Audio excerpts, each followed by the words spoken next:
bienvenue, merci infiniment d'être là aujourd'hui. Je m'appelle Florivine, artiste pluriel et slow, et pour la discussion autour d'un thé de ce mois-ci, je vous propose de regarder la question de la satisfaction et du contentement dans la vie et de la vie qu'on veut sous le prisme du quotidien, des routines et des moments ordinaires, plutôt que de se focaliser sur tout ce qui est grands projets, objectifs et buts à atteindre. Avant de rentrer dans le sujet du jour, une petite mise à jour d'artiste. Alors j'ai pas grand chose à vous dire par rapport au mois dernier, puisque j'ai tourné l'émission du mois dernier il y a 10 jours ou 2 semaines, quelque chose comme ça. Je m'arrange comme je peux en termes de tournage. Puisque je suis maintenant maman, que je travaille à la maison et que je n'ai pas de mode de garde. Donc parfois les émissions sont tournées très peu de temps avant leur publication. Parfois elles sont tournées longtemps avant. Donc par rapport à ce que je vous ai raconté le mois dernier, j'ai pas grand chose de nouveau à partager. Ce que je peux vous dire, c'est que je continue à me concentrer sur mon rapport au temps, à la fois en tant que femme, en tant que maman, en tant qu'artiste, en tant qu'entrepreneur, etc. Et si une chose que je peux vous dire, c'est que j'ai pris conscience qu'en tant qu'artiste, quand on dézoome un petit peu sur la vie entière d'un ou d'une artiste, il y a vraiment des phases créatives. Il va y avoir des moments où on va beaucoup produire, on va beaucoup créer, on va commencer à beaucoup se faire connaître, où on va vouloir diffuser, publier beaucoup de choses, etc., etc. On va avoir des moments où on va avoir envie d'apprendre beaucoup de choses, d'ajouter des cordes à notre arc, où on va être très curieux, des moments où on va être plutôt en phase de croisière, des moments où on va affiner son style. Voilà, il y a plein de phases différentes, et bien sûr, beaucoup d'artistes ont vécu aussi des traversées du désert, où ils ou elles créaient peu. Si vous allez voir par exemple des musées qui retracent la vie entière de certains artistes qui nous sont parvenus jusqu'ici, qui sont très connus, etc., et qui ont connu des phases entières où ils n'ont rien créé du tout.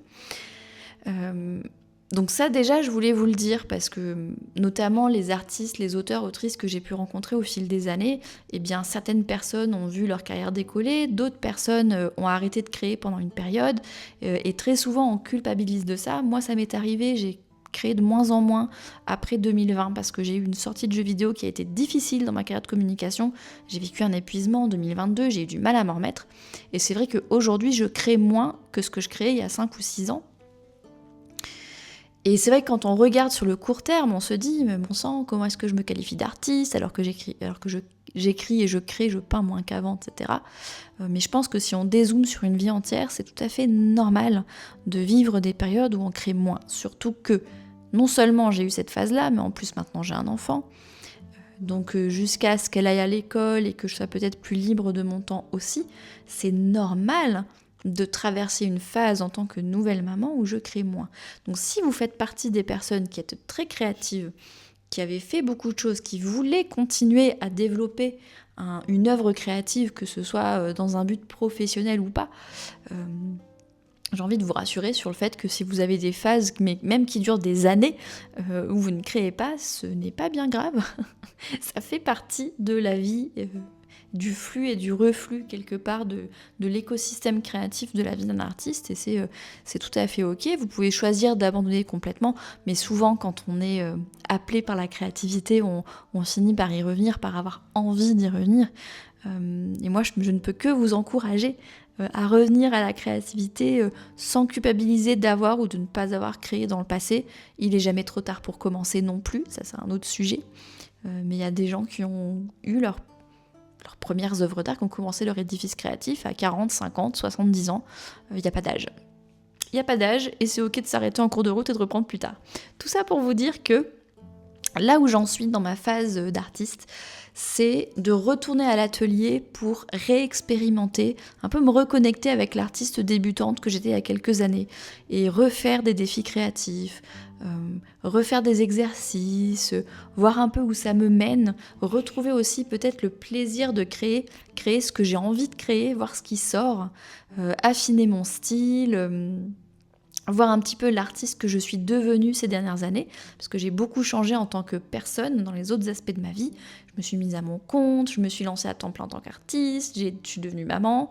Donc il y a beaucoup de choses qui ont changé ces 5 dernières années et je pense que ça se reflète aussi dans mon univers créatif. Et j'ai envie de me laisser le temps d'explorer ça à porte fermée. Donc de remettre des créneaux créatifs dans mon quotidien petit à petit, qui sont des créneaux que je ne souhaite pas particulièrement documenter et où les créations qui en ressortent ne seront pas forcément diffusées. Vraiment revenir à l'essence de mon art, à l'expérimentation et au plaisir de créer et m'amuser en créant, etc. Et je déciderai dans un deuxième temps, une fois que j'aurai produit des choses avec tout ce temps créatif, et ben les choses que j'aurai produites, je déciderai s'il y en a que, entre guillemets, je mets au propre, je corrige, je remets comme il faut pour qu'elles soient suffisamment qualitatives pour être diffusées. Certaines qui peut-être resteront tout simplement dans mes archives personnelles, d'autres qui seront peut-être suffisamment bien, en tout cas dont je suis moi suffisamment fière aujourd'hui pour être diffusées telles quelles. On verra, mais l'idée c'est de laisser cette décision à la Florie du futur et de rentrer aujourd'hui dans la phase où je me reconnecte avec l'essence finalement la plus enfantine de l'artiste, qui est celle qui veut créer, qui veut expérimenter, qui veut tester, qui veut faire plein de trucs, sans se poser ni la question de mon niveau d'expertise dans tel ou tel médium ou domaine, ni me poser la question de la diffusion et encore moins de la monétisation de ce que je vais faire. Donc là voilà, c'est un peu mon truc du moment là au mois de mai, de remettre un petit peu des créneaux comme ça et de voir ce qui en ressort. Maintenant, le sujet du jour. Pourquoi je voulais parler de ça ? En fait, je pense qu'on est souvent focalisé sur les objectifs, les buts, les projets, les choses comme ça quand on réfléchit à notre vie, à la réussite dans la vie, à la vie qu'on veut mener, à ce qu'on veut accomplir, etc. Moi, la première, si vous regardez les émissions, que vous écoutez en podcast les émissions que j'ai faites autour de l'organisation, même si j'ai toujours eu une approche slow, donc sereine, tranquille, à son rythme, des objectifs et de la productivité, je vous ai beaucoup parlé d'objectifs depuis les années qu'existe la chaîne YouTube et le podcast. Donc moi la première, c'est tout à fait normal d'avoir envie, quand on va en mer avec un bateau, c'est normal d'avoir envie de savoir où est-ce qu'on va, quelle est la destination du navire. Donc c'est tout à fait normal d'avoir envie de se poser ce type de questions-là. Mais je trouve, en tout cas moi c'est mon cas, du coup je le partage avec vous, je trouve que quand je me focalise trop sur l'aspect objectif, par exemple la carrière que j'ai envie d'atteindre, les projets que j'ai envie d'accomplir, tous ces sujets-là, les buts que j'ai envie d'atteindre, etc., et bien j'ai tendance à oublier en chemin le quotidien que je mène. Parce qu'en fait, entre les moments d'accomplissement des projets, ou entre les moments où on obtient des choses, parce qu'on est aussi beaucoup focalisé sur l'avoir. Ah, j'ai envie d'économiser pour m'acheter tel truc, ou j'ai envie d'avoir une promotion dans mon boulot pour pouvoir déménager dans une plus grande maison, ou m'acheter une voiture, j'en sais rien. Bon. En tout cas, on est beaucoup focalisé, je trouve, sur ce qu'on veut atteindre dans le futur, que ce soit des projets à réaliser, donc des choses qu'on veut faire, ou des choses qu'on veut avoir dans notre vie, qu'elles soient d'ordre matériel ou d'ordre expérientiel, etc. Mais entre ces moments d'accomplissement, tous les interstices entre les accomplissements de projets ou les achats d'objets, bah c'est le quotidien ordinaire. Le quotidien où on se lève le matin, on fait son café, on va faire les courses, on s'occupe de nos enfants quand on a des enfants, on prévoit les vacances, on va à la pompe à essence pour remplir l'essence dans la voiture quand on a une voiture, on prend le métro, on se met en pyjama, on se brosse les dents, je sais pas. À quoi ressemble votre quotidien ? Moi, c'est à ça que ça me fait penser, le quotidien. Et je trouve que en tout cas moi, quand je me focalise trop sur mes grands objectifs de vie, que j'ai les grandes visions de comment je veux que ma vie soit plus tard, et que je pense à la maison dans laquelle j'aimerais vivre, ou à comment je veux que ma carrière d'artiste évolue, les grands projets que je veux lancer, les choses comme ça, et ben finalement ça veut dire que je me focalise sur un moment où je vais avoir atteint tel truc. Par exemple, je vais me focaliser sur la publication de mon roman, qui va culminer au moment où le roman en question va sortir. Mais je vais pas penser à toutes les journées du quotidien et à me demander quelque part finalement, quelle vie ordinaire j'ai envie de mener. C'est-à-dire, ok, atteindre ces objectifs-là, mais pour quoi faire ? C'est-à-dire, pour avoir quelle vie quotidienne ? Parce que finalement, la vraie satisfaction, le vrai contentement, dans le genre, dans le sens se sentir content de la vie qu'on a, c'est pas dans ces accomplissements-là, parce que c'est des grandes choses, mais qui arrivent une fois de temps en temps. Le vrai contentement, il est dans la vie qu'on mène au quotidien, en fait. Pourquoi je suis en train de penser à ça en ce moment et pourquoi j'ai choisi d'en faire le thème de l'émission de ce mois-ci ? 2 choses. La première chose, c'est que le fait d'avoir eu un enfant m'a fait me rendre compte, ou m'a fait quelque part peut-être changer mes priorités, que je suis moins focalisée sur les objectifs que je vais atteindre et je suis plus focalisée sur le quotidien avec mon enfant parce que j'ai envie de la voir grandir. J'ai envie d'être présente aux différents moments, quand elle commence à babiller, qu'elle commence à se retourner, qu'elle va bientôt commencer à marcher à 4 pattes. Et finalement, ce qui me rend heureuse dans ma vie personnelle et familiale, c'est le fait d'être là au quotidien à voir ces choses-là. Et ça m'a fait prendre conscience que finalement, il y a beaucoup de satisfaction, de sens, de contentement, d'alignement à trouver dans notre vie quand on mène un quotidien qui nous plaît en fait. Quand on a construit une vie qu'on veut, en fait un quotidien qu'on veut dans le rythme de vie, dans le type d'action qui remplissent notre quotidien, dans les personnes qu'on voit au quotidien, dans ce qu'on fait au quotidien. Et je commence à me dire de plus en plus que c'est peut-être plus important et que ça a un plus grand rôle dans l'alignement et la satisfaction et le contentement et la sérénité et la paix dans ma vie que d'atteindre des objectifs toujours plus grands, de toujours progresser plus, de toujours finir des grands projets, etc. etc. Ce qui ne veut pas dire qu'il ne faut pas avoir d'objectifs du tout. Comme je disais, c'est important d'avoir une direction pour savoir où emmener son bateau et faire des choix qui sont alignés quand on a des intersections dans notre vie. Mais personnellement, je pense que j'ai eu trop tendance à me focaliser sur les objectifs et pas assez sur le quotidien. D'où le fait que j'y pense maintenant, et le fait d'avoir eu un enfant, ça m'a fait y penser. La deuxième chose qui m'a fait penser à ce sujet, c'est une entrée dans le livre que je suis en train de lire qui s'appelle 101 Things That Will Change the Way You Think par Brianna Wiest.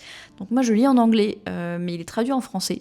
Je vais pas traduire en direct, je me rappelle plus comment il est appelé en français ce livre. Mais en gros c'est 101 chapitres sur plein de sujets qui font réfléchir. Je le trouve vachement bien ce bouquin. Et donc j'ai noté, là, c'est moi qui l'ai traduit maison parce que j'ai la version anglaise, du coup je suis pas allée chercher comment ça a été traduit dans la version française, c'est moi qui l'ai traduit. Dans le chapitre 13, il y a un point où Brianna Wiest dit la chose suivante. Si vous me regardez en vidéo, c'est parce que je suis en train de lire mes notes. Pensez à comment vous allez vous sentir en vivant la vie que vous voulez. L'endroit où vous habitez, les vêtements que vous portez, ce que vous achèterez au supermarché, combien d'argent vous allez mettre de côté, quel travail vous apportera le plus de fierté, ce que vous ferez de vos week-ends, de quelle couleur seront vos draps, ce que vous allez photographier.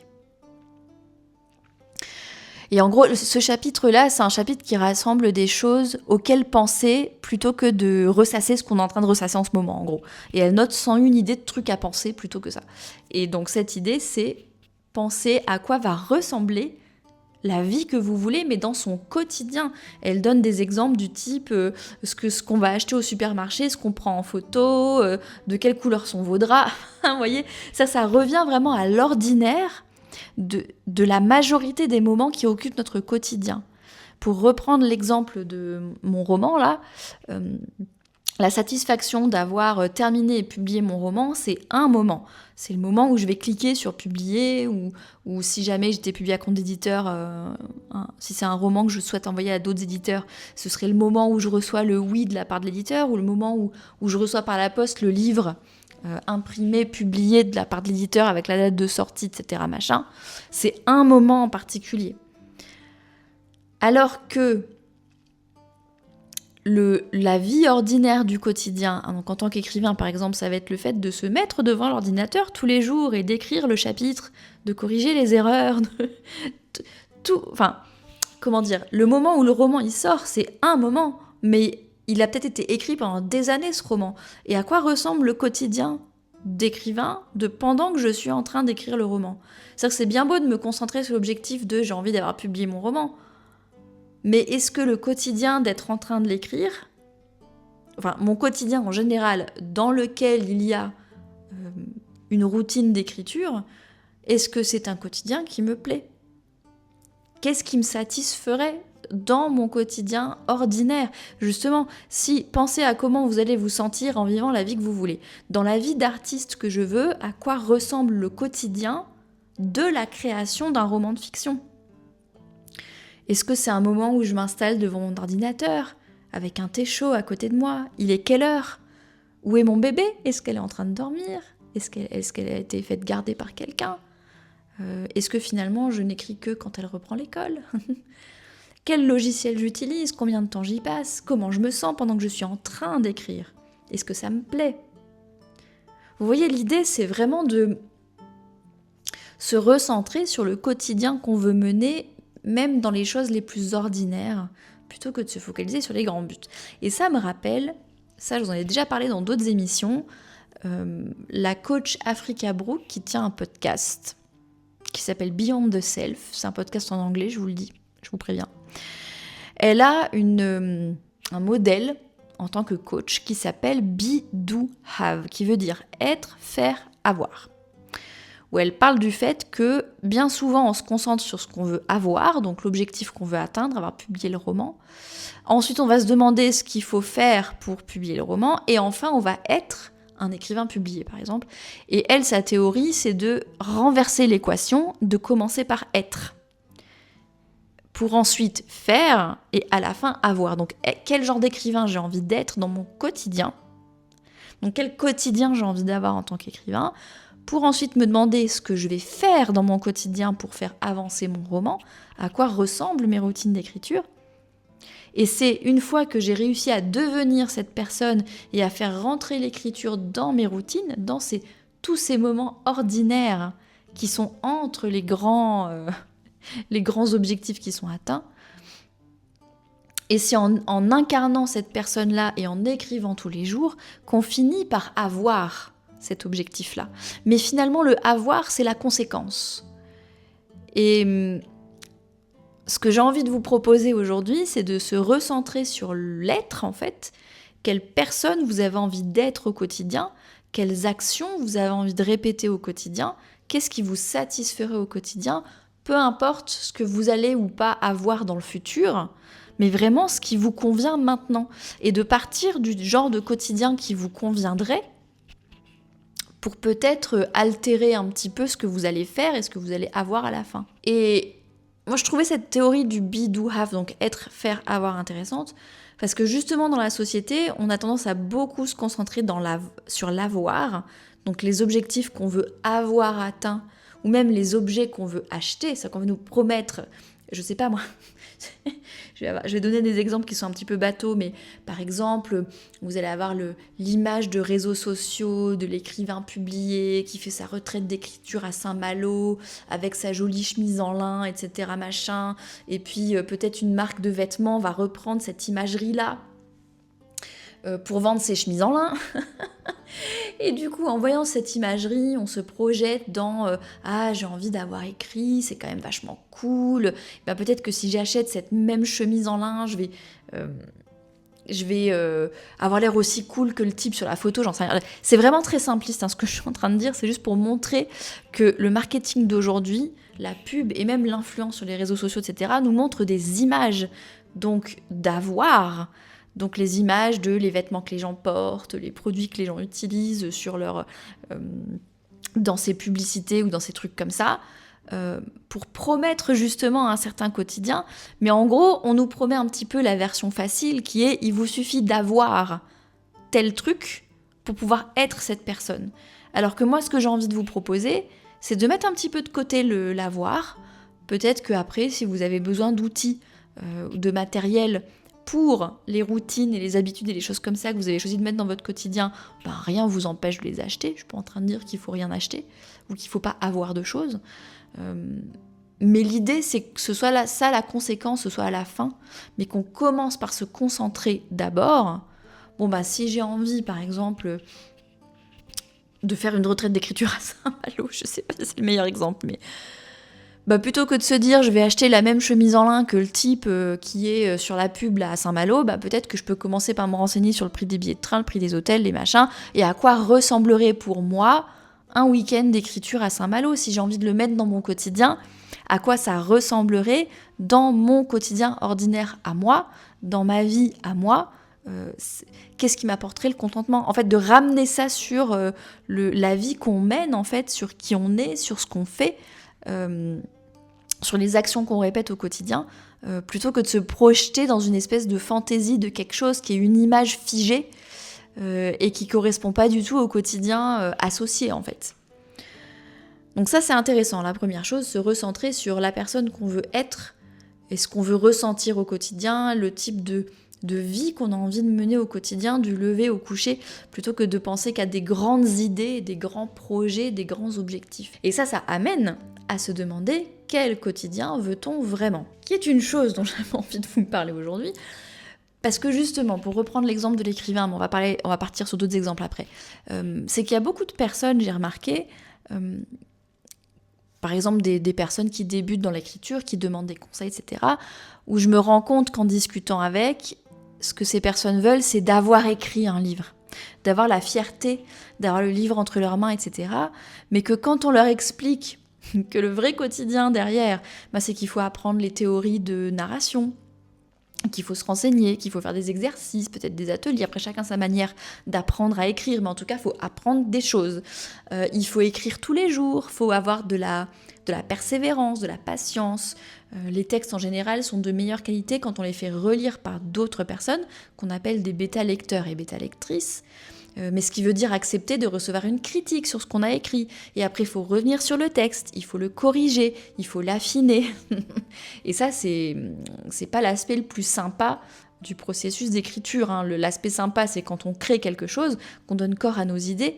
Mais tout le côté affinage de la matière première, je vous dis, ce que je suis en train d'écrire en ce moment, j'en suis à la V4. Donc c'est la 4e fois que je réécris, que je retravaille mon texte.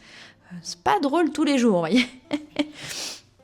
Et en fait, je me suis rendu compte qu'il y a certaines personnes, quand elles viennent demander des conseils, ce qu'elles veulent, c'est avoir écrit le livre, mais finalement, elles ne veulent pas le quotidien d'un écrivain, ça les intéresse pas d'écrire, en fait.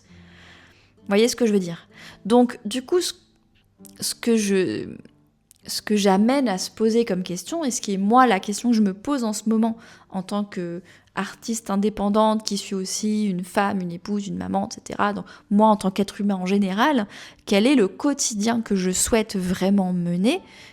Quelle place je donne justement à mon art et à ma créativité dans tout ça ? Quel équilibre entre le côté personnel, familial, professionnel, créatif, mais du point de vue du quotidien plutôt que du point de vue des objectifs que je me donne ? Et ça amène à se poser la question de la réussite dans la vie. C'est-à-dire qu'au lieu de se demander qu'est-ce que j'ai envie d'atteindre comme objectif pour avoir l'impression d'avoir réussi ma vie, donc un peu le côté de avoir écrit le livre, quel quotidien j'ai envie de cultiver pour que ma vie me satisfasse et pour que j'ai l'impression de mener une vie réussie, mais dans mon quotidien ordinaire, parce que je mène une vie quotidienne qui me plaît. Et je vais vous donner un exemple qui est... Donc j'ai fait un burn-out en 2016. Donc au moment où je tourne ce contenu, ça fait 9 ans. Et une des raisons de ce burn-out-là, c'est que moi, dans mon éducation, on m'a appris à me dire que la réussite, c'est avoir un diplôme, faire un stage, un CDD, décrocher le CDI, avoir la stabilité du contrat de travail, etc. Et que là, j'aurais réussi ma vie. Et j'ai fait un burn-out parce que j'ai fait les diplômes, j'en ai même 2. J'ai 2 masters, un master de japonais et un master de communication. J'ai fait stage, j'ai fait CDD, j'ai fait CDI. Et j'étais arrivée à 30 ans avec mon CDI en question et où mon quotidien ne me satisfaisait pas du tout. J'étais malheureuse. Et c'est pas la faute de mon employeur, hein. C'est juste qu'à un moment donné, je me suis focalisée sur des objectifs, obtenir mon diplôme, obtenir mon stage, le CDD, obtenir un CDI, mais sans réfléchir au quotidien que ça implique. C'est-à-dire que moi, pour décrocher mon CDI, j'ai quitté Lyon pour venir sur Paris, j'étais loin de... qui est aujourd'hui mon mari, qui était à l'époque mon petit copain. J'habitais toute seule dans 20 mètres carrés, qui me coûtait 900 balles par mois. Du coup, mon appartement était tout petit, c'était quand même assez désagréable de vivre là-dedans. D'ailleurs, merci le minimalisme qui m'a rendu mes années dans mon tout petit appartement beaucoup plus agréables à vivre. Mais voilà, il y a plein de choses. J'étais toute la journée dans un open space hyper grand en plus, où il y avait vraiment 80 personnes sur le plateau, où il n'y avait aucune intimité, où tout le monde nous entendait téléphoner aux différents trucs professionnels. Les collègues, ils regardaient l'écran, puis il y avait de la délation, évidemment anonyme. Oui, on nous a dit que tu passais trop de temps sur Facebook. Oui, mais je travaille dans la communication. Donc aller sur les pages Facebook des machins, ça fait partie de mon métier, Coco. Bref, en fait, c'était un quotidien. Moi qui suis, et là je vous en parle avec le recul, à l'époque je n'avais pas conscience. Moi qui suis introvertie, qui ai besoin de calme, qui ai besoin d'intimité, qui ai besoin d'autonomie dans mon travail, qui ai besoin de choisir un petit peu comment je passe mon temps, un travail salarié en open space avec des longs horaires de travail pour montrer qu'on est présent et qu'on travaille, parce que l'image avait beaucoup d'importance, où les collègues peuvent s'arrêter à mon bureau en permanence, où tout le monde voit mon écran, où il y a du bruit tout le temps autour de moi. Mais en fait, c'était l'enfer pour moi. Et ça, je le faisais 40 à 45 heures par semaine. Mon quotidien, c'était 40 à 45 heures d'un environnement qui ne me convenait pas du tout en tant que personne hautement sensible et introvertie. Donc bien sûr que j'avais atteint des grands objectifs j'avais un super CDI, la boîte dans laquelle je bossais elle était top, j'ai travaillé sur des projets géniaux, j'ai eu des collègues super, je regrette pas en fait ce que j'ai vécu d'un point de vue carrière, d'un point de vue objectif, j'ai appris plein de choses, mais d'un point de vue quotidien, pourquoi je n'étais pas heureuse dans ma vie à ce moment-là et pourquoi j'ai fait un burn-out, c'est parce que une des raisons en tout cas, c'est parce que j'étais tellement focalisée sur cocher les cases des objectifs à atteindre que j'en ai oublié de me demander la vie quotidienne que je souhaitais mener. Et vivre toute seule à Paris, à 500 km de mon mec, dans un open space, pendant 45 heures par semaine, eh ben ça me rendait pas heureuse. Voilà. Du coup, c'est la question que je suis en train de me poser aujourd'hui parce que je pense que c'est une question qui est importante à se poser régulièrement dans sa vie parce qu'un quotidien qui peut être satisfaisant à une époque, à un chapitre de notre vie, peut ne plus nous convenir à un autre chapitre de notre vie. Donc je pense que c'est pas parce qu'on trouve un équilibre à un moment donné qu'on va être satisfait toute notre vie avec le même quotidien aussi. Je pense que c'est important de se poser la question régulièrement. Donc moi maintenant, 10 ans plus tard, j'ai une vie très différente. Maintenant j'arrive à la quarantaine, je suis totalement indépendante. Je travaille plus dans la communication, mais je travaille sur mon propre art et ma propre entreprise. Je suis plus salariée, je suis entrepreneur. Je suis plus la jeune toute seule à Paris avec son mec qui a 500 km, mais je suis mariée, j'habite avec mon mari et on a un petit enfant à la maison, donc c'est plus du tout la même vie. Et du coup, je suis en train de faire cet exercice, et du coup, je vous invite, à travers ce contenu, si vous le souhaitez, à le faire aussi. Donc de renverser la question, plutôt que de vous demander quels objectifs vous avez envie d'atteindre, ou quelle vie vous avez envie de mener d'un point de vue grand résultat,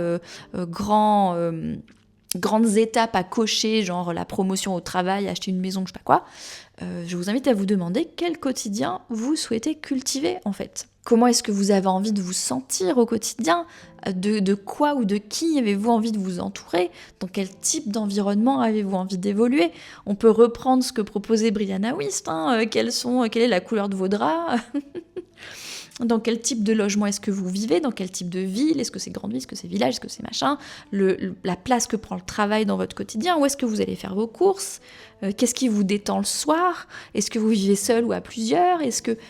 Quelle place prend la famille dans tout ça ? Mais vraiment de ramener ça aux choses les plus ordinaires en fait, plutôt que de penser en termes de grands objectifs. Et puis l'idée qui va derrière, c'est d'ajuster ces fameux grands objectifs qu'on peut vouloir en fonction du quotidien qu'on souhaite cultiver. C'est-à-dire que moi, si je veux reprendre l'exemple de ma carrière professionnelle, le stage CDD, CDI, c'est quelque chose qu'on m'avait inculqué, qu'on m'avait dit qu'il fallait que j'atteigne pour ressentir de la satisfaction dans ma vie professionnelle. Donc quelque part, c'est des objectifs que j'ai choisis par rapport à des injonctions sociales, par rapport à des conseils qu'on m'a donnés, ce qui est tout à fait normal quand on démarre dans la vie, plutôt que de partir du genre de vie que j'ai envie de mener au quotidien. Et du coup, j'ai envie de vous proposer de faire ça pour fixer vos objectifs, plutôt que de vous demander ce que vous avez envie d'avoir ou ce que vous avez envie d'atteindre comme ça de nulle part, de partir du quotidien que vous souhaitez cultiver. Et du coup, si votre quotidien actuel en est éloigné, de vous demander, ok, pour pouvoir vivre ce quotidien-là et le cultiver et m'en rapprocher de plus en plus au fil du temps, quels objectifs je peux me fixer qui me permettent de vivre ce quotidien. Donc moi, par exemple, en tant qu'introvertie hautement sensible et personne très créative, etc., j'avais comme objectif d'avoir un quotidien beaucoup plus créatif, donc d'avoir un métier qui me permet d'utiliser beaucoup plus ma créativité, mais aussi beaucoup plus autonome, beaucoup plus indépendant.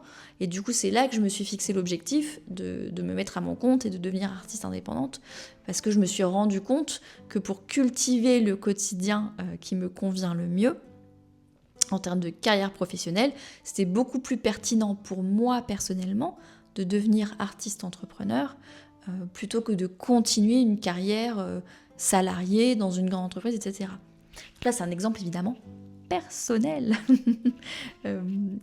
Et c'est ça aussi qui est intéressant, c'est que du coup, au lieu de suivre des objectifs qui sont des espèces de grandes étapes sociales où on nous dit à tous et toutes qu'il faut les atteindre, ça permet de beaucoup plus personnaliser vos objectifs pour qu'ils vous correspondent en fait, pour qu'ils correspondent à votre personnalité, à la vie que vous avez envie de mener, à vos contraintes aussi, aux contraintes que vous êtes prêt et prête à accepter pour atteindre vos objectifs, etc. Autre chose dont je voulais parler, c'est du coup si vous avez un grand objectif, est-ce que vous êtes prêt ou prête à vivre le quotidien qui est associé à cet objectif ? Pour revenir à l'exemple de mon écrivain qui veut avoir écrit, vous voulez avoir écrit un livre, est-ce que vous êtes prêt ou prête à écrire tous les jours et à persévérer même quand vous n'êtes pas motivé, même quand vous n'êtes pas inspiré. Si vous avez envie de courir un marathon, j'ai une copine qui voulait absolument courir un marathon avant ses 40 ans, elle l'a fait, félicitations. Si vous avez envie d'avoir couru un marathon, est-ce que vous êtes prêt ou prête à vous lever à 6h tous les matins pour aller courir, pour vous entraîner pour le marathon ? Vous voyez, c'est se poser la question, parce que tous les objectifs qu'on se fixe, ça nécessite un quotidien, ça nécessite des actions répétées, ça nécessite des routines. Donc déjà, est-ce que c'est des routines que vous avez envie de faire ? Et puis parfois, ça nécessite des choses un petit peu moins sympas. Il n'y a pas de... Il n'y a pas, d'objectif ou de quotidien qui soit 100% génial, sinon c'est ce que tout le monde ferait. Il y a toujours un mauvais côté aux choses. C'est ce qu'Elisabeth Gilbert appelle la tartine de merde. Merci Elisabeth, c'est très poétique. Mais pour tous les choix qu'on fait, quelque part, il y a des avantages et des contraintes.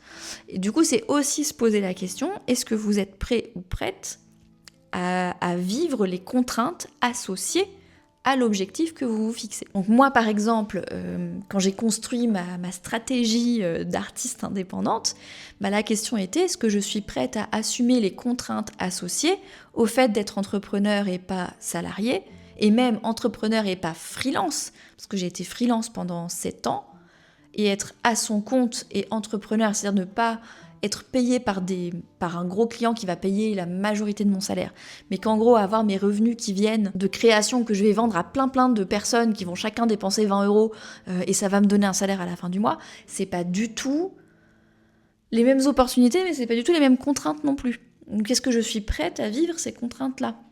Les contraintes de faire la promotion de mon art, par exemple, il y a beaucoup d'artistes qui sont très mal à l'aise avec l'idée de promouvoir leur art.